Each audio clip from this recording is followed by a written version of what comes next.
Fala galera, tudo bem? Hoje eu não consegui gravar de manhã, tô gravando agora no final da tarde, noite, mas sempre com o compromisso de falar sobre a palavra de Deus, né? Dando continuidade à nossa leitura dos evangelhos, né? A gente parou no evangelho de Mateus 13, hoje nós leremos o capítulo 13, 14 e 15 e falaremos aí das principais notícias do mercado do dia de hoje, tá? Então, dando início a palavra, né, descrita em Mateus capítulo 13. Naquele mesmo dia, Jesus saiu de casa, foi para a beira do lago da Galileia, sentou-se ali e começou a ensinar. A multidão que se ajuntou em volta dele era tão grande que ele entrou num barco e sentou-se, e o povo ficou em pé na praia. Jesus usou parábolas para ensinar muitas coisas. Ele disse: Escutem, certo homem saiu para semear. Quando estava espalhando as sementes, algumas caíram na beira do caminho, e os passarinhos comeram tudo. Outra parte das sementes caiu num lugar onde havia muitas pedras e pouca terra. As sementes brotaram logo porque a terra não era funda, mas quando o sol apareceu, queimou as plantas e elas secaram porque não tinham raízes. Outras sementes caíram no meio dos espinhos, que cresceram e sufocaram as plantas. Mas as sementes que caíram em terra boa produziram na base de 100, de 60 e de 30 grãos por um. E Jesus terminou dizendo: Se vocês têm ouvido para ouvir, então ouçam. Então os discípulos chegaram perto de Jesus e perguntaram: Por que é que o Senhor usa parábolas para falar com outras pessoas? Então Jesus respondeu: a vocês Deus mostra os segredos do reino do céu, mas a elas não. Pois quem tem receberá mais, mas para que tenha mais ainda. Mas quem não tem, até o pouco que tem lhe será tirado. É por isso que eu uso parábolas para falar com pessoas, porque elas olham e não enxergam, escutam e não ouvem, e nem entendem. E assim acontece com essas pessoas o que disse o profeta Isaías: Vocês ouvirão, mas não entenderão. Olharão, mas não enxergarão nada. Pois a mente deste povo está fechada. Eles taparam os ouvidos e fecharam os olhos. Se eles não tivessem feito isso, os seus olhos poderiam ver, e os seus ouvidos poderiam ouvir, e a sua mente poderiam entender. E eles voltariam para mim, e eu os curaria, disse Deus. E Jesus continuou dizendo: Mas vocês, como são felizes, pois os seus olhos veem e os seus ouvidos ouvem. Eu afirmo a vocês que isto é verdade. Muitos profetas e muitas outras pessoas do povo de Deus gostariam de ver o que vocês estão vendo, mas não puderam, e gostariam de ouvir o que vocês estão ouvindo, mas não ouviram. Então, escutem e aprendam o que a parábola do semeador quer dizer. As pessoas que ouvem a mensagem do reino, mas não a entendem, são como as sementes que foram semeadas na beira do caminho. O maligno vem e tira o que foi semeado no coração delas. As sementes que foram semeadas onde havia muitas pedras são as pessoas que ouvem a mensagem e aceitam logo com alegria, mas duram pouco porque não têm raiz. E quando por causa da mensagem chegam os sofrimentos e as perseguições, elas logo abandonam a sua fé. Outras pessoas são parecidas com as sementes que foram semeadas no meio dos espinhos. Elas ouvem a mensagem, mas as preocupações deste mundo e a ilusão da riqueza sufocam a mensagem e essas pessoas não produzem frutos. E as sementes que foram semeadas em terra boa são aquelas pessoas que ouvem e entendem a mensagem e produzem uma grande colheita. Umas 100, outras 60 e ainda outras 30 vezes mais do que foi semeado. E Jesus contou outra parábola. Ele disse ao povo: O reino do céu é como um homem que semeou sementes boas nas suas terras. Certa noite, quando todos estávamos dormindo, veio um inimigo, semeou no meio do trigo uma erva ruim, chamada de joio, e depois foi embora. Quando as plantas cresceram e se formaram as espigas, o joio apareceu. Aí os empregados do dono das terras chegaram e disseram: Patrão, o senhor semeou sementes boas nas suas terras. De onde será que veio este joio? Foi algum inimigo que fez isso, respondeu ele. E eles perguntaram: O senhor quer que a gente arranque o joio? Não, respondeu ele. Porque quando vocês tiram fora o joio, poderão arrancar também o trigo. Deixem o trigo e o joio crescerem juntos até o tempo da colheita. Então eu direi aos trabalhadores que vão fazer a colheita: Arranquem primeiro o joio e amarrem em feixes para serem queimados. Depois colham o trigo e ponham no meu depósito. Jesus contou outra parábola. Ele disse ao povo: O reino do céu é como uma semente de mostarda, que um homem pega e semeia na sua terra. Ela é a menor de todas as sementes, mas quando cresce torna-se a maior de todas as plantas. Ela até chega a ser uma árvore, de modo que os passarinhos vêm e fazem ninho nos seus ramos. Jesus contou mais esta parábola para o povo. O reino do céu é como o fermento que uma mulher pega e mistura em 3 medidas de farinha até que ele se espalhe por toda a massa. Jesus usava parábolas para dizer tudo isso ao povo. Ele não dizia nada a eles sem ser por meio de parábolas. Isso aconteceu para se cumprir o que o profeta tinha dito. Usarei parábolas quando falar com este povo, e explicarei coisas desconhecidas desde a criação do mundo. Então Jesus deixou a multidão e voltou para casa. Os discípulos chegaram perto dele e perguntaram: Conte para nós o que quer dizer a parábola do joio. E Jesus respondeu: Quem semeia sementes boas é o Filho do Homem. O terreno é o mundo. As sementes boas são as pessoas que pertencem ao reino e o joio as que pertencem ao maligno. O inimigo que semeia o joio é o próprio diabo. A colheita é o fim dos tempos, e os que fazem as colheitas são os anjos. Assim como o joio é juntado e jogado no fogo, assim também será no fim dos tempos. O Filho do Homem mandará os seus anjos, e eles ajuntarão e tirarão do seu reino todos os que fazem com que os outros pequem, e também todos os que praticam o mal. Depois os anjos jogarão essas pessoas na fornalha de fogo, onde vão chorar e ranger os dentes de desespero. Então o povo de Deus brilhará como o sol no reino de seu Pai. Se vocês têm ouvidos para ouvir, então ouçam.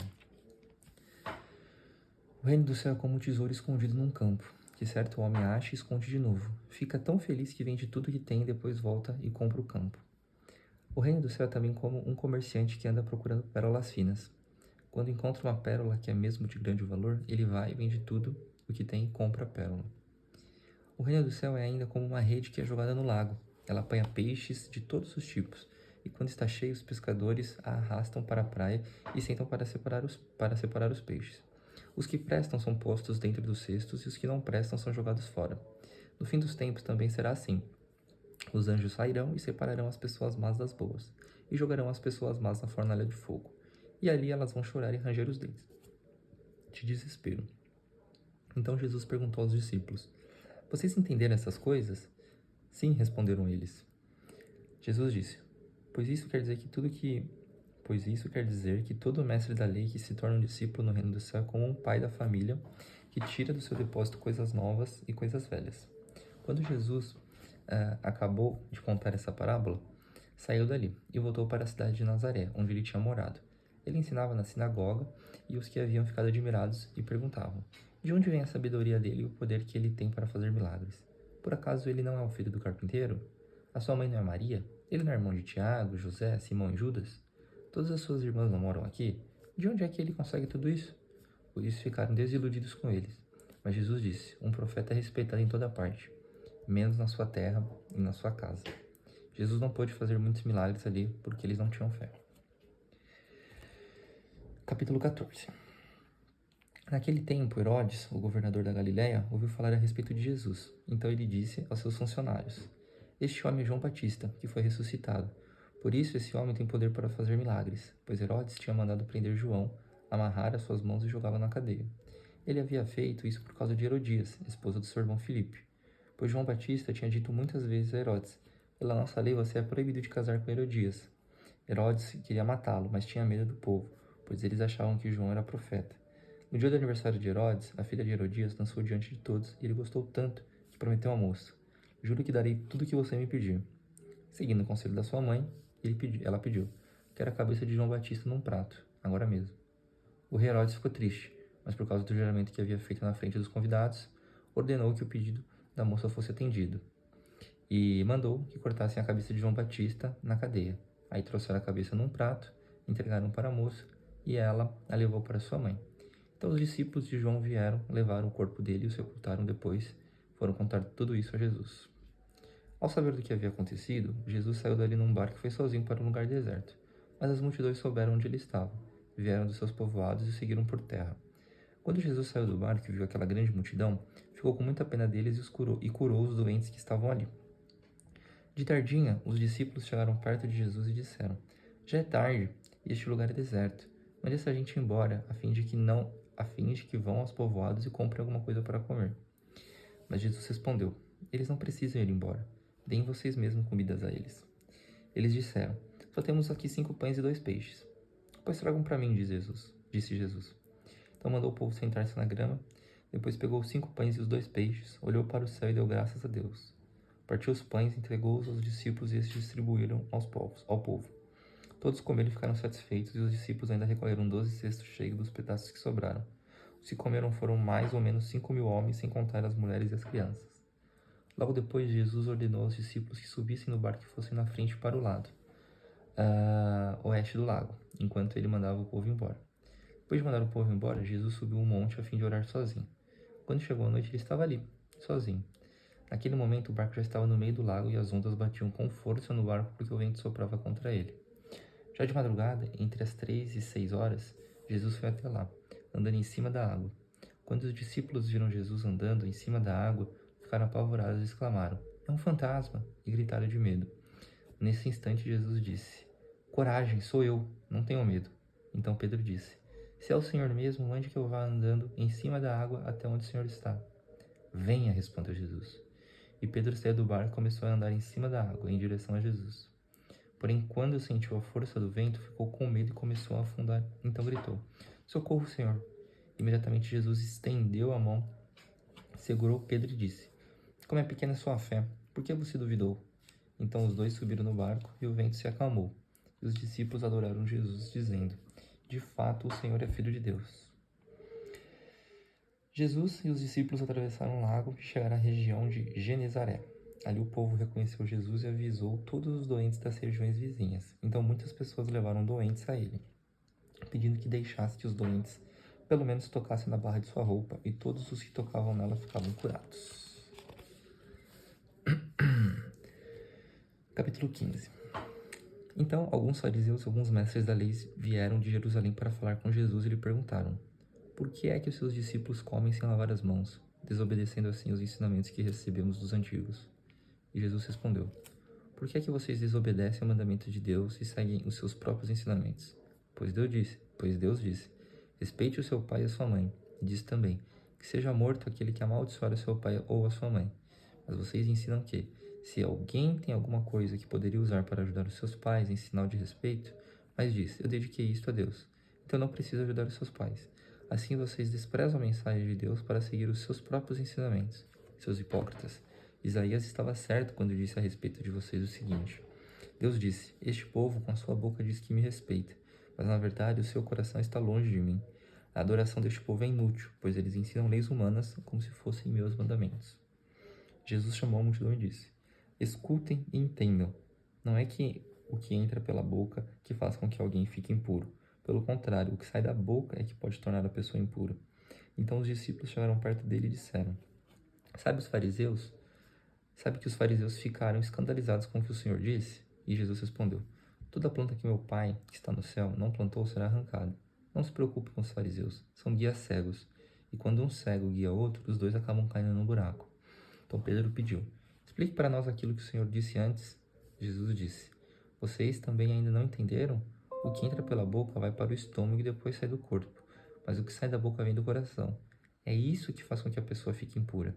Porque é do coração que vêm os maus pensamentos, os crimes da morte, os adultérios, as imoralidades sexuais, os roubos, as mentiras e as calúnias. São essas coisas que fazem com que alguém fique impuro. Mas comer sem lavar as mãos não torna ninguém impuro.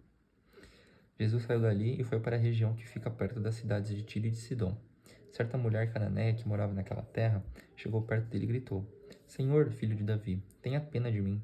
A minha filha está horrivelmente dominada por um demônio. Mas Jesus não respondeu nada. Então os discípulos chegaram perto dele e disseram: mande essa mulher embora, pois ela está vindo atrás de nós, fazendo muito barulho. Jesus respondeu: eu fui mandado somente para as ovelhas perdidas do povo de Israel. Então ela veio, ajoelhou-se aos pés dele e disse: Senhor, me ajude. Jesus disse: não está certo tirar o pão dos filhos e jogá-lo para os cachorros. Sim, Senhor, respondeu a mulher, mas até mesmo os cachorrinhos comem as migalhas que caem debaixo da mesa de seus donos. Mulher, você tem muita fé, disse Jesus. Que seja feito o que você quer. E naquele momento a filha dela ficou curada. Jesus saiu dali e foi até o lago da Galileia. Depois subiu um monte e sentou-se ali. E foram até Jesus. Grandes multidões levando coxos, aleijados, cegos, mudos e muitos outros doentes, que eram colocados aos seus pés. Ele curou todos. O povo ficou admirado quando viu que os mudos falavam, os aleijados estavam curados e os coxos andavam e os cegos enxergavam. E todo o povo louvou ao Deus de Israel. Jesus chamou os seus discípulos e disse: estou com pena dessa gente porque já faz 3 dias que eles estão comigo e não têm nada para comer. Não quero mandá-los embora com fome, pois poderiam cair de fraqueza pelo caminho. Os discípulos perguntaram: como vamos enfrentar neste lugar deserto comida que dê para toda essa gente? Quantos pães você tem? Perguntou Jesus. 7 pães e alguns peixes, responderam eles. Aí Jesus mandou o povo sentar-se no chão. Depois pegou os 7 pães e os peixes e deu graças a Deus. Então os partiu, os entregou aos discípulos e eles o distribuíram ao povo. Todos comeram e ficaram satisfeitos, e os discípulos ainda encheram 7 cestos com os pedaços que sobraram. Os que comeram foram 4.000 homens, sem contar as mulheres e as crianças. Então Jesus mandou o povo embora, subiu no barco e foi para a região de Magadão. Bom, agora a gente finalizou o capítulo 15, né, do Evangelho de Mateus. Amanhã a gente conclui os capítulos 16, 17 e 18 e dessa forma dando continuidade ao nosso estudo, né, sobre a Bíblia. A gente está no primeiro Evangelho, né, no Novo Testamento. Tem bastante coisa para a gente aprender. Eu vou aprendendo também todos os dias que eu leio para vocês e tenho certeza que vocês aprendem também um pouquinho todos os dias quando ouvem a palavra de Deus. Dito isso, falando sobre as principais notícias do mercado financeiro no dia de hoje, a gente tem uma queda significativa do dólar, né? Isso foi bem importante. Ela, no dia de hoje, chegou a saltar a 5,90, mas fechou o dia a 5,81. Isso se deu muito por conta do apaziguamento, né, das tensões entre os Estados Unidos e as fronteiras, principalmente o México, né? Os governos de ambos os países entraram em acordo, né, em relação aí à segurança das fronteiras, questão de tráfico e tudo mais. Então, isso foi muito importante. Isso fez com que o dólar perdesse força ao longo do dia, saindo de 5,90, né, que foi o patamar mais alto que chegou no dia de hoje, fechando a 5,81. Já o Ibovespa, ele encerrou o dia numa leve queda de 0,13 e fechou o pregão, né, a 125.970 pontos. Em relação às principais bolsas lá de fora, o Dow Jones caiu 0,28, o S&P 500 caiu 0,76 e a Nasdaq é um índice um pouquinho mais arrojado, né, empresas de tecnologia e tudo mais, recuou 1,20, tá bom? Então, novamente, peço desculpas por não ter falado, não ter gravado, não ter feito nada ao longo do início do dia, na verdade, né, como estava sendo na última semana, mas o meu compromisso continua forte com vocês e em relação a isso, a leitura do dia de hoje, dos 3 capítulos da Bíblia está feita e também as principais notícias sobre o mercado financeiro também. Amanhã, tenho certeza, se assim Deus permitir, nós continuaremos a falar sobre a palavra de Deus e também falaremos sobre as principais notícias do Brasil e do mundo, tá bom? Agradeço cada um de vocês que estão assistindo, que estão ouvindo, né, essas palavras e que Deus o acompanhe aí nessa semana maravilhosa, se Deus quiser. Em nome de Jesus, que Deus possa guardar cada um de vocês. Amém.